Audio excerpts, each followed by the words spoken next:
Hi, I'm Kim Clark from Council on Aging. I am the Aging and Disability Resource Center Manager. Council on Aging has a variety of programs that basically, all in all, allow people to maintain their independence in their home of choice. So basically, in their home, we provide services such as home delivered meals, transportation, personal care, homemaking, and we contract with providers to provide those in-home services. And then we do care management. So we're there with the individuals, working with them, making sure that they have the support that they need, making sure that their services are in place and that they're being received as they need them.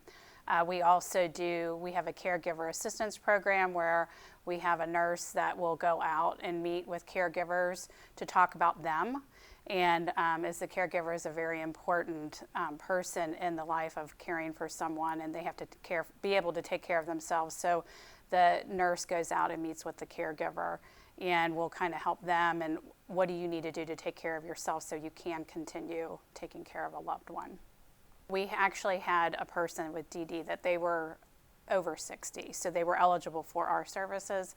And however, the system's very complicated, and to go on a waiver, you have to meet certain criteria. And if you have a DD, you can't go onto a passport waiver because you have to go with the DD waiver. And then there's a waiting list, and on and on and on.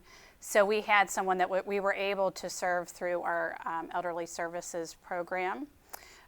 So that's to the levy, so that we were actually able to provide services to the DD person, various types of service, but in turn it helped the caregiver relieve some of the burden from them so that they were able to continue and help the person. So, sometimes it isn't just about giving the services to the caregiver, it's like, what services can you give to the person that's going to relieve some of that burden for that caregiver, so that caregiver can continue to do what they're doing. And having those in-home services allow that person, the caregiver, to do this a little bit longer and not have to make the decision, I can't do this, I maybe have to put, my loved one in a home, or, something of that nature, which that's not what they want to do. So anything that we can do to provide to help relieve that burden, whether it's them being the direct recipient or their family member being the direct recipient, it helps them in both ways. We have a website, so it's www.help4seniors.org.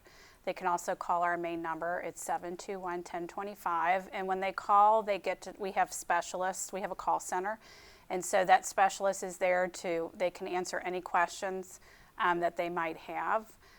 They could just call and say, I need a resource, for food. Where can I go? And so our specialists on the phone can help with that. Also, we can allow for an in-person visit and provide a consultation that would, provide information of aging and, long-term future planning, that type of thing, or else, assessment for services. We also have on our website, we have a resource directory, so people can go in and plug something in and get a list of resources of places they could call for assistance.